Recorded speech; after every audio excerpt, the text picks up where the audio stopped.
دوستو ہمارا channel all rounder Rajput subscribe کریں، شیئر کریں، لائک کریں۔ سلطان ایوبی کی ایک چال تھی، انہوں نے بغیر دیکھے کہہ دیا کرک سے سبوک تک ان کی رسد کا راستہ محفوظ نہیں۔ چنانچہ انہوں نے سبک کا محاصرہ ملتوی کر دیا۔ رسد کے بغیر محاصرہ ناممکن تھا، اور جب انہیں اطلاع ملی کہ گزشتہ رات اس فوج کی بھی رسد تباہ ہو گئی۔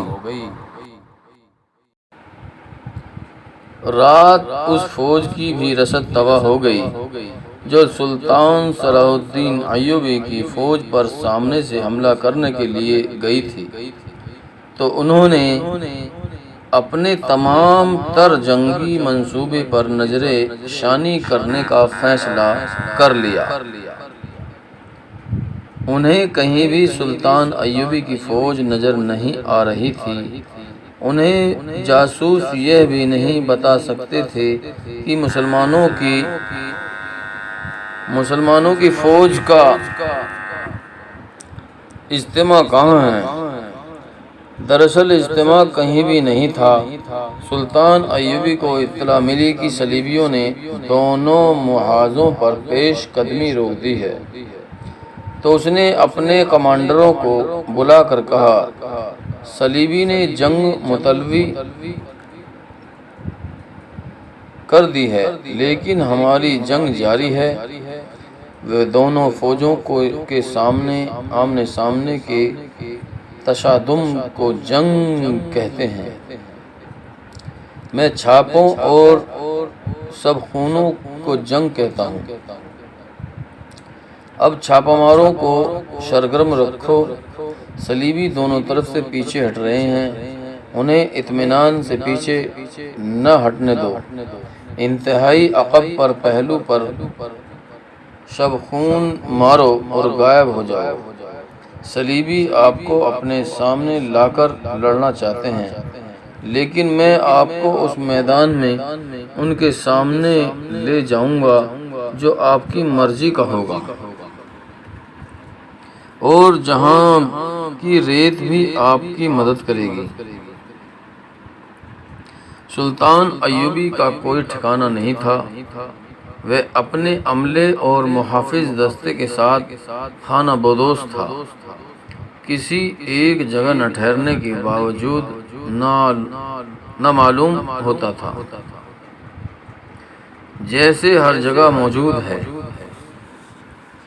مصر میں سلطان ایوبی کا بھائی تقی الدین صلیبیوں کے دوسرے محاذ پر حملہ ور ہو رہا تھا۔ یہ مصر کا جنوب مغربی علاقہ تھا، جہاں کے ڈراؤنے ٹیلوں کے اندر فرعونوں کے ہولناک کھنڈرات میں حضرت عیسیٰ آسمان سے واپس آنے والے تھے۔ تمام تر علاقہ ایک نئے عقیدے کا پیروکار ہو گیا تھا۔ جمعرات کی شام تھی۔ جائرین کا ہجوم کھنڈروں کے غار نما دروازے میں داخل ہو رہا تھا۔ اندر پڑے کمرے میں پر اشرار آوازیں گونج رہی تھیں۔ لوگوں کو دیوار پر گنہگار کی نیک کار جاتے نظر آ رہے تھے۔ وہاں وہی سما تھا جو ہر جمعرات کے روز ہوا کرتا تھا۔ اچانک اس پر اشرار مقدس انسان کی آواز خاموش ہو گئی۔ اس کے متعلق مشہور تھا کہ گنہگاروں کو نظر نہیں آتا۔ اس کی بجائے ایک اور آواز سنائی دی، گمراہ انسانوں، آج کی رات گھروں کو نہ جانا، کل صبح تم پر وہ راج فاش ہو جائے گا جس کے لیے تم بےتاب ہو۔ وہاں سے فوراً باہر نکل آؤ، حضرت عیسیٰ تشریف لا رہے ہیں۔ اس کھنڈر سے دور جا کر سو جاؤ۔ بڑے کمرے میں حیرت زدہ لوگوں کو دیوار پر جو چمکتے ہوئے ستارے نظر آتے تھے، وہ ماند پڑ گئے۔ اس وقت ان ستاروں میں سے حسین لڑکیاں اور سبک مرد ہنستے کھیلتے گزر رہے تھے۔ لوگوں نے دیکھا کہ فوجی قسم کے کچھ آدمی انہیں پکڑ کر لے جا رہے تھے۔ کہیں سے چیخیں بھی سنائی دے رہی تھیں۔ بادل گرجتے تھے تو وہ بھی خاموش ہو گئے۔ لوگوں کے لیے یہ جگہ مقدس تھی۔ وہ خوف زدہ ہو کے باہر بھاگے، کھنڈر خالی ہو گیا۔ یہ انقلاب تقی الدین اور علی بن سفیان لائے تھے۔ ان کے ساتھ فوج کی وہی نفری تھی جو تقی الدین نے اپنے حکم میں بتائی تھی۔ یہ دستے شام کے بعد ٹیلوں والے علاقے کے قریب پہنچ گئے تھے۔ ان کی رہنمائی شارجہ کر رہی تھی۔ جو گھوڑے پر سوار تھی وہ انہیں جمعرات کی شام وہاں لے گئی تھی، کیونکہ اس روز وہاں میلہ لگتا تھا اور دور دور سے لوگ آتے تھے۔ فوج کے بڑے حصے کو، جس میں 500 گھڑ سوار، 200 ساتر سوار، 500 پیادے تھے، اس علاقے میں ذرا دور رکھا گیا تھا۔ اس علاقے سے ذرا دور رکھا گیا تھا۔ انہیں نہتے لوگوں کے خلاف استعمال نہیں کرنا تھا، جن کے ذمے یہ فرض تھا کہ سوڈان کی سرحد پر نظر رکھے، چونکہ کھنڈروں کے اندر کی تخریب کاری صلیبیوں اور سوڈانیوں کی پشت پناہی پر ہو رہی تھی۔ اس لیے یہ خطرہ تھا کہ وہاں فوجی کارروائی کی گئی تو سوڈانی حملہ کر دیں گے۔ تقی الدین نے اس علاقے کے قریب کے سرحدی دستوں کے، جو سرحد کی حفاظت کے لیے وہیں رہتے تھے، قریب بلا کر اپنے ماتحت کر لیا تھا۔ 200 گھڑسوار جو تقی الدین کے ساتھ دمشق سے آئے تھے، وہ وہاں کے چنے ہوئے اور دیوانگی کی حد تک دلیر تھے۔ دوڑتے گھوڑوں سے تیر اندازی ان کا خصوصی کمال تھا۔ پیادہ سپاہیوں میں سلطان ایوبی کے اپنے ہاتھوں تیار کیے ہوئے چھاپہ مار بھی تھے۔ انہیں ایسی ٹریننگ دی گئی تھی کہ انتہائی دشوار ٹیلوں اور درختوں پر حیران کن رفتار سے چڑھتے اور اتر سکتے تھے۔ چند گز پھیلی ہوئی آگ سے گزر کر جانا ان کا معمول تھا۔ ان چھاپہ مار جابازوں کو ان وقت کھنڈروں کی طرف روانہ کیا گیا جب لوگ اندر جا رہے تھے۔ وہاں تک انہیں شارجہ لے گئی تھی۔ علی بن سفیان ان کے ساتھ تھا۔ تیز رفتار قاصد بھی ساتھ تھے تاکہ پیغام رسانی میں تاخیر نہ ہو۔ کھنڈر کے دروازے کے باہر 2 آدمی کھڑے اندر جانے والوں کو 3 کھجوریں کھلا رہے تھے۔ دروازے کے اندر گھپ اندھیرا تھا۔ اس اندھیرے سے لوگ گزر کر اندر روشن کمرے میں جاتے تھے۔ باہر صرف ایک مشال جلی رہتی تھی جس کی روشنی معمولی تھی۔ 6 آدمی جن کے سر چادروں میں ڈھکے ہوئے تھے زائرین کے ساتھ دروازے تک گئے اور ہجوم سے ہٹ کر کھجوریں کھلانے والوں کے پیچھے جا کر کھڑے ہو گئے۔ انہیں کہا گیا کہ وہ سامنے سے گزرے، لیکن وہ سن ہو کر رہ گئے کیونکہ ان کی پیٹھوں پر کھنجروں کی نوک رکھ دی گئی تھی۔ یہ 6 آدمی چھاپہ مار تھے۔ انہوں نے ایک آدمی کے پیچھے ہو کر خنجر ان کی پیٹھوں سے لگا کر آہستہ سے کان میں کہا تھا، زندہ رہنا چاہتے ہو تو یہاں سے باہر چلے جاؤ۔ تم سب فوج کے گھیرے میں ہو۔ کھجوریں کھلانے اور پانی پلانے والے آدمی جراسی بھی مزاحمت اور بغیر باہر نکل گئے۔ چھاپہ ماروں نے کھجوریں اس طرح چوگوں میں چھپا لیے کہ لوگوں میں سے کوئی دیکھ نہ سکا۔ یہ 4 آدمی جو ہی باہر آئے، وہاں 10-12 چھاپہ مار دیہاتیوں کے لباس میں کھڑے تھے۔ انہوں نے ان چاروں کو گھیر لیا اور دھکیلتے ہوئے دور لے گئے۔ وہاں انہیں رسیوں سے باندھ دیا گیا۔ 6 چھاپا مار جو کھجوروں اور پانی کے مشکیزوں کے پاس کھڑے تھے، انہوں نے اندر جانے والے لوگوں سے کہنا شروع کر دیا کہ کھجوروں اور پانی کے بغیر اندر جاؤ، کیونکہ اندر سے نیا حکم آیا ہے۔ سیدھے سادے دیہاتی اندر جاتے رہے۔ ان کے ساتھ اب چھاپا مار بھی اندر جا رہے تھے اور مشالیں بھی اندر جا رہی تھیں۔ لوگ حیران تھے کہ مشالیں کیوں لے جائی جا رہی ہیں۔ کم و بیش 50 مشالیں اور 200 چھاپا مار اندر چلے گئے۔ وہ روشن کمرے میں نہ گئے بلکہ ان طریق راستوں اور غلام گردشوں میں چلے گئے جن میں باہر کے لوگ نہیں جا سکتے تھے۔ ان میں سے بعض کے پاس خنجر اور خنجر نما تلواریں تھیں اور بعض کے پاس چھوٹی سی کمانیں۔ اس دروازے میں سے بھی جس سے لوگ باہر نکلتے تھے، چھاپا مار داخل ہو گئے۔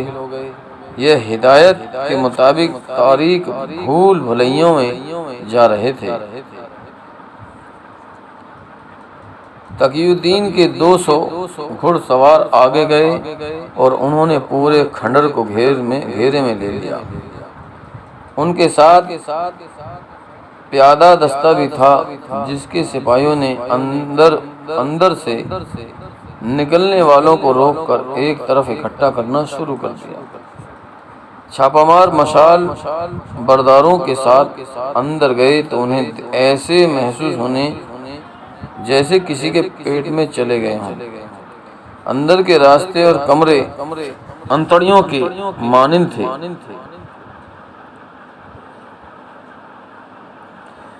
یہ راستے انہیں ایک ایسے طلسم میں لے گئے جسے دیکھ کر چھاپا مار بدک کر رک گئے۔ یہ ایک بہت کشادہ کمرہ تھا جس کی چھت اونچی تھی۔ اندر بہت سے مرد اور عورتیں تھیں، جن میں کچھ ایسے تھے جن کے چہرے بھیڑیوں کی طرح تھے۔ بعض تھے انسان، لیکن وہ اس قدر بدصورت اور بھیانک چہروں والے تھے کہ دیکھ کر ڈر جاتا۔ وہ جن اور بھوت لگتے تھے اور ان کے درمیان خوبصورت اور جوان لڑکیاں بھڑکیلے اور چمکیلے کپڑے پہنے ہنس کھیل رہی تھیں، اور دیوار کے ساتھ چند ایک خوبصورت لڑکیاں اور خوب رو مردوں کے ساتھ مٹک مٹک کر چل رہی تھیں۔ ادھر چھت سے فرش تک پردے لٹکے ہوئے تھے جو دائیں بائیں ہٹتے، کھلتے اور بند ہوتے تھے۔ دوسری طرف آنکھوں کی حیران کر دینے والی روشنی جلتی اور بجھتی تھی۔ اگر چھاپا ماروں کو یہ یقین نہ دلایا گیا ہوتا کہ کھنڈروں کے اندر جو کوئی بھی ہے اور جس حلیے میں بھی وہ انسان ہوگا اور اندر کوئی بدرو روح یا بھوت نہیں، تو چھاپا مار وہاں سے بھاگ جاتے۔ وہاں خوبصورت لڑکیاں اور خوب رو مرد تھے، وہ بھی ڈراونے لگتے تھے۔ اس عجیب و غریب مخلوق نے جب مشال بردار چھاپا ماروں کو دیکھا تو انہیں ڈرانے کے لیے ڈراؤنی آوازیں نکالنے لگے۔ جو آدمی بدصورت چڑیلوں اور بھیڑیوں کے چہرے والے تھے، ان کی آوازیں زیادہ خوفناک تھیں۔ اس دوران ایک دو آدمیوں نے شاید ڈر کر اپنے چہرے بے نقاب کر دیے۔ یہ بھیڑیوں کے چہرے تھے جو انہوں نے اتارے تو اندر سے انسانوں کے چہرے نکلے۔ چھاپا ماروں نے سب کو گھیر کر پکڑ لیا اور سب کے نقاب اتار دیے۔ وہاں شراب بھی پڑی تھی۔ ان سب کو باہر لے گئے۔ کھنڈروں کے دوسرے حصوں کی تلاشی میں جو ایک تنگ سی سرنگ کے منہ میں منہ ڈال کر بھاری آواز میں کہہ رہا تھا، گناہوں سے توبہ کرو، حضرت عیسیٰ آنے والے ہیں، اور ایسے کئی الفاظ تھے جو وہ بول رہا تھا۔ یہ سرنگ گھوم پھر کر اس روشن کمرے میں جاتی تھی جہاں سے زائرین کو یہ پر اسرار، ڈراؤنی اور خوبصورت مخلوق دکھا کر حیرت زدہ کیا جاتا تھا۔ اس آدمی کو وہاں سے ہٹا کر چھاپا ماروں کے ایک کمانڈر نے سرنگ میں منہ ڈال کر کہا کہ اے گمراہ لوگوں، آج رات گھروں کو نہ جانا، کل صبح تم پر وہ راج فاش ہو جائے گا جس کے لیے تم بے تاب ہو۔ کھنڈرات کے اندر کسی نے بھی مزاحمت نہیں کی، خنجروں اور تلواروں کے آگے سب اپنے کو پیش کرتے چلے گئے۔ چھاپہ مار ان آدمیوں کی نشاندہی پر جن کو گرفتار کیا گیا تھا ان جگہوں پر تک پہنچے جہاں بجلی کی طرح چمکنے والی روشنیاں کا انتظام تھا۔ ڈھکی چھپی جگہوں میں مسالے جل رہی تھیں، ان کے پیچھے لکڑی کے تختے تھے جن پر ابرق چپکایا ہوا تھا۔ ان تختوں کے جوائے بدلتے تھے تو ابرق کی چمک لوگوں کی آنکھوں میں پڑتی تو چندھیا دیتی تھی۔ کمرہ تاریک کرنے کے لیے مشالوں کو پیچھے کر دیا جاتا تھا۔ بادل گرجنے کی آوازیں دھات کی چادروں کو جھٹکا دے کر پیدا کی جاتی تھی۔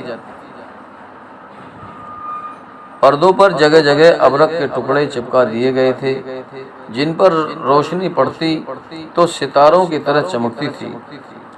اس طرح پردوں کا رنگ ایسا تھا کہ کوئی کہہ نہیں سکتا تھا کہ کپڑا ہے، وہ اسے پھٹی ہوئی دیوار سمجھتے تھے۔ عقل و ہوش والے انسان کے لیے یہ کوئی معمہ نہیں تھا۔ بے شک یہ روشنیوں کے خاص انتظام کا جادو تھا جو لوگوں کو مشہور کر لیتا تھا لیکن اندر سو جاتا تھا۔ اس کی عقل و ہوش پر اس کا کوئی اختیار نہیں ہوتا تھا۔ انہیں اندر جاتے وقت دروازے پر جو 3 کھجوریں کھلائی جاتی تھیں اور پانی پلایا جاتا تھا ان میں نشاور جش ہوتی تھی۔ اس کا اثر فوراً ہوتا تھا۔ اس اثر کے تحت زائرین کے ذہنوں میں جو بھی تصویر بٹھائی جاتی تھی اور کانوں میں جو آوازیں ڈالی جاتی تھی وہ اسے 100% صحیح اور حق سمجھ لیتے تھے۔ اسی نشے کا اثر تھا کہ لوگ باہر جا کر اندر آنے کی کوشش کرتے تھے۔ انہیں معلوم نہیں تھا کہ یہ اس عقیدے کا اثر نہیں بلکہ اس نشے کا اثر ہے جو انہیں کھجوروں اور پانی میں دیا جاتا تھا۔ کھجوروں کے انبار اور پانی کے مشکیزوں پر بھی قبضہ کر لیا گیا تھا۔ اندر پکڑ پکڑ اور تلاشی کا سلسلہ جاری تھا۔ باہر 200 سپاہیوں نے کھنڈر کا محاصرہ کر رکھا تھا۔ ہر طرف مشالوں کی روشنی تھی۔ فوج کا بڑا حصہ اور جو سرحدی دستے سوڈان کی سرحد کے ساتھ ساتھ گھوم رہے تھے۔ رات گزر گئی، سوڈان کی طرف سے کوئی حملہ نہ ہوا۔ کھنڈرات میں بھی کوئی مزاحمت نہیں ہوئی۔ صبح کے اجالے نے اس علاقے کو روشن کیا تو وہاں ہراساں دیہاتیوں کا ہجوم تھا۔ کچھ لوگ ادھر ادھر سو گئے تھے۔ گھڑ سواروں نے گھیراؤ ڈال رکھا تھا۔ کچھ دیر بعد تمام لوگوں کو ایک جگہ جمع کر کے بیٹھا دیا گیا۔ ان کی تعداد 3 اور 4 ہزار کے درمیان تھی۔ ایک طرف سے ایک جلوس آیا جسے فوجی ہانک کر لا رہے تھے۔ اس جلوس میں بھیڑوں اور چڑیوں کے چہرے والے انسان تھے۔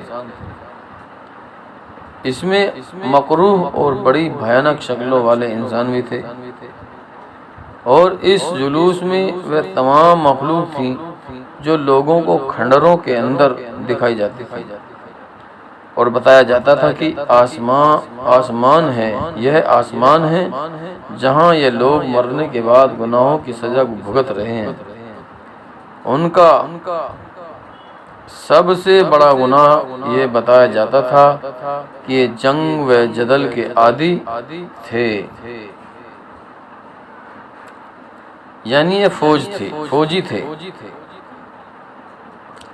اس جلوس سے الگ 10-12 لڑکیاں کو بھی آگے لوگوں کے سامنے لایا گیا۔ یہ بہت ہی خوبصورت لڑکیاں تھیں، ان کے ساتھ خوبرو مرد تھے۔ ان دونوں کو لوگوں کے ہجوم کے سامنے ایک اونچی جگہ پر کھڑا کر دیا گیا، اور انہیں کہا گیا کہ لوگوں کو اپنے چہرے دکھاؤ۔ سب نے بھیڑیوں اور چڑیلوں کے مصنوعی چہرے اتار دیے۔ ان کے اندر سے اچھے بھلے انسانی چہرے نکل آئے۔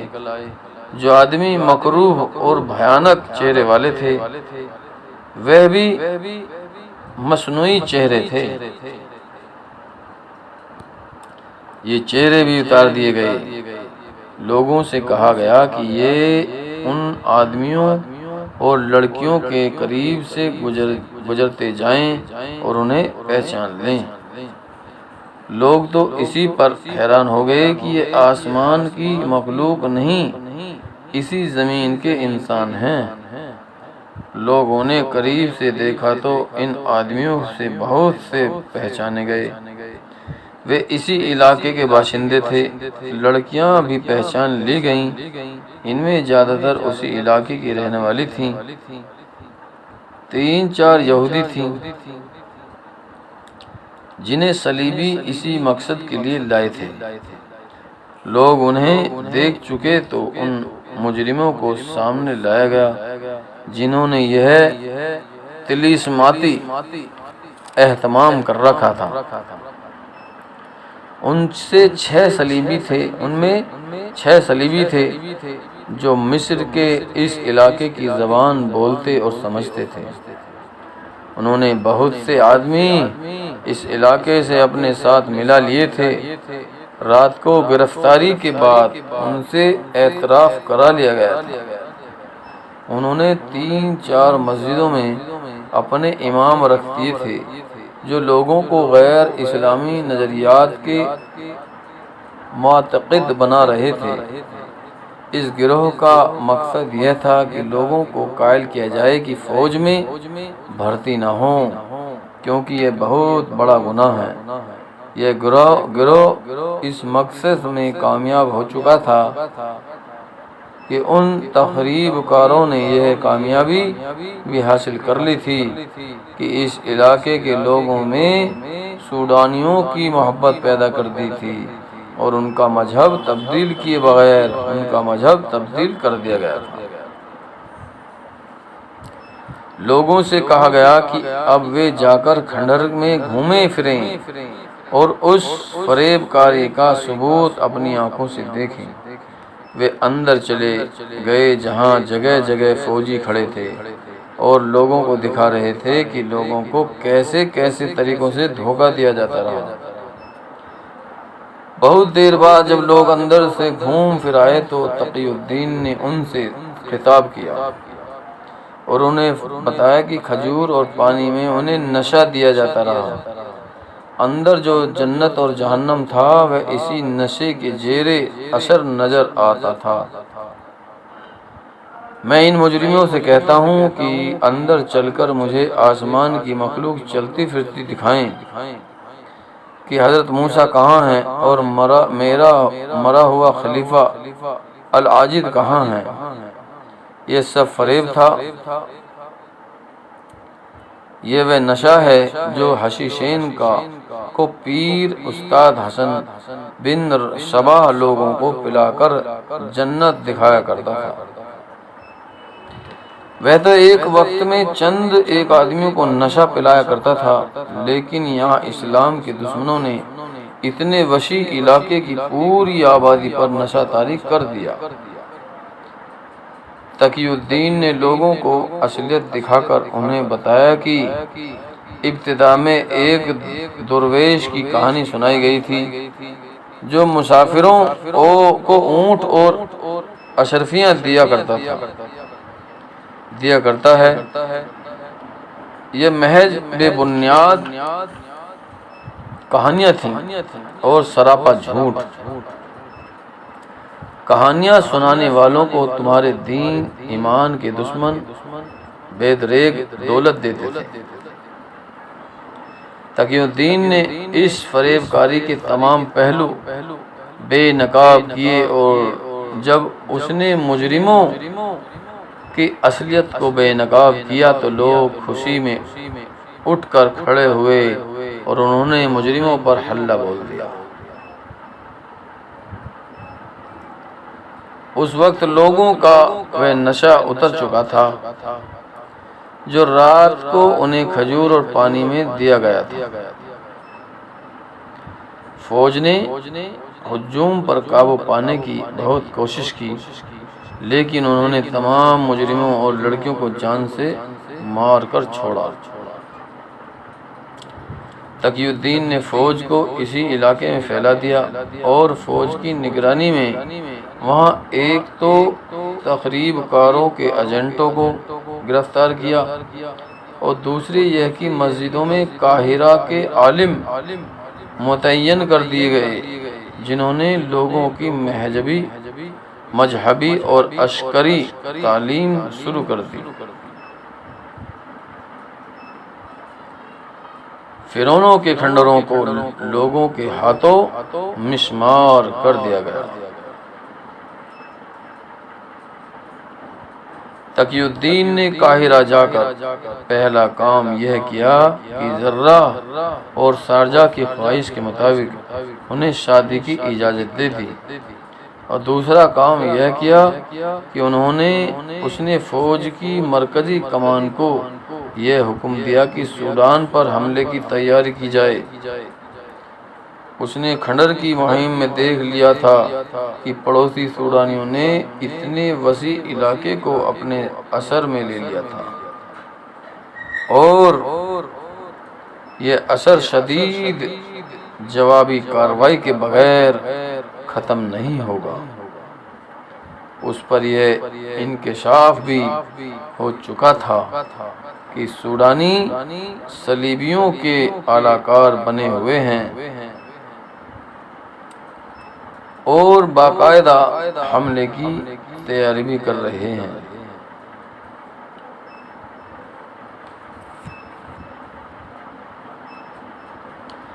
لہذا ضروری سمجھ گیا کہ سوڈان پر حملہ کیا جائے۔ اس سے اگر سوڈان کا کچھ حصہ قبضے میں آئے یا نہ آئے، اتنا ضرور ہوگا کہ دشمن کی تیاریاں درہم بھرم ہو جائیں گی اور ان کا منصوبہ لمبے عرصے کے لیے تباہ ہو جائے گا۔ تقی الدین کو سلطان ایوبی کی پشت پناہی حاصل تھی۔ مصر کے قائم مقام تقی الدین نے صلیبیوں کی نظریاتی یلغار کو بروقت فوجی کارروائی سے روک دیا، اور اس خفیہ اور پر اسرار اڈے کو بھی مسمار کر دیا جہاں سے یہ فتنہ اٹھا تھا، لیکن وہ مطمئن نہیں تھا کیونکہ وہ جان چکا تھا کہ اسلام کچھ زہر قوم کی رگوں میں اتر گیا ہے۔ اس صلیبی تخریب کاری کو سوڈان سے پشت پناہی مل رہی تھی اور سوڈانیوں کو صلیبیوں کی پشت پناہی حاصل تھی۔ تقی الدین نے اس اڈے کو بھی تباہ کرنے کے لیے سوڈان پر حملے کی تیاری تیز کر دی تھی۔ سلطان ایوبی نے وہاں بھی جاسوس بھیج رکھے تھے جن کی جانباجانہ کوشش سے وہاں کے بڑے نازک راج مل رہے تھے، لیکن ان راجوں میں سے فائدہ سلطان ایوبی اٹھا سکتا تھا، وہ اس کے بھائی تقی الدین کے بس کی بات نہیں تھی۔ دونوں بھائیوں کا جذبہ تو ایک جیسا تھا، لیکن دونوں ہی ذہانت میں بہت فرق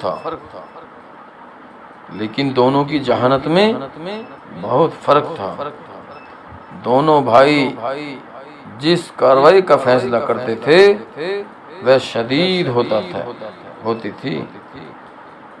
فرق یہ تھا کہ سلطان ایوبی محتاط رہتا تھا اور تقی الدین بے بس ہو کر احتیاط کا دامن چھوڑ دیتا تھا۔ اسے جب فوجی مشیروں نے کہا کہ سوڈان پر حملے کا فیصلہ دانشمندہ ہیں، لیکن محترم ایوبی سے مشورہ لینا ضروری ہے،